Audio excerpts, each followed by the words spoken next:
ভিডিওটিতে ক্লিক করার জন্য আপনাদেরকে জানাই অসংখ্য ধন্যবাদ। আপনারা দেখছেন আপনাদের প্রিয় YouTube channel West Bengal DSRR. West বেঙ্গলের ডিএর আপডেট এবং বেতন বৃদ্ধির আপডেট প্রত্যেক দিনের জন্য পাবেন, তাই অবশ্যই চ্যানেলের সাথে থাকুন, চ্যানেলটিকে সাবস্ক্রাইব করে রাখুন পরবর্তী লেটেস্ট আপডেট পাওয়ার জন্য। বাড়ানো হবে না কিন্তু বেতন, নতুন বছরের আগেই সরকারি কর্মচারী ও পেনশনভোগীদের জোর ধাক্কা দিল কিন্তু সরকার। কি বলা হয়েছে এখানে? বলা হয়েছে বাড়বে না বেতন, এক ধাক্কায় খারাপ খবর, মাথা ঘুরে গেল কিন্তু সরকারি কর্মচারীদের এবং পেনশনভোগীদের। নতুন বছর এখনও শুরু হয়নি, তার আগেই কিন্তু দুঃসংবাদ শোনালো কিন্তু মোদী সরকার। এর পাশাপাশি কি বলা হয়েছে? উৎসবের আবহে কিন্তু কেন্দ্রীয় সরকারি কর্মচারীদের ডিএ বৃদ্ধির সুখবর দিয়েছে কিন্তু সরকার, এবং 3% কিন্তু বাড়ানো হয়েছে।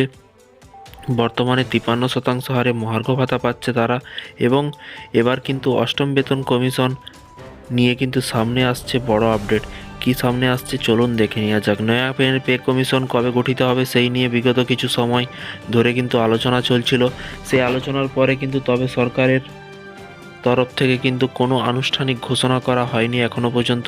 মঙ্গলবার এই নিয়ে সরকার কিন্তু নিজের অবস্থান স্পষ্ট করে দিল, এবং সেখানে বলা হয়েছে যে স্পষ্ট জানানো হয়েছে যে আপাতত অষ্টম বেতন কমিশন তৈরির কোনো প্রস্তাব নিয়ে সরকার বিবেচনা করছে না, এবং নয়া বেতন কমিশন গঠন হলে কেন্দ্রীয় সরকারি কর্মচারীদের ভালো লাভ হবে।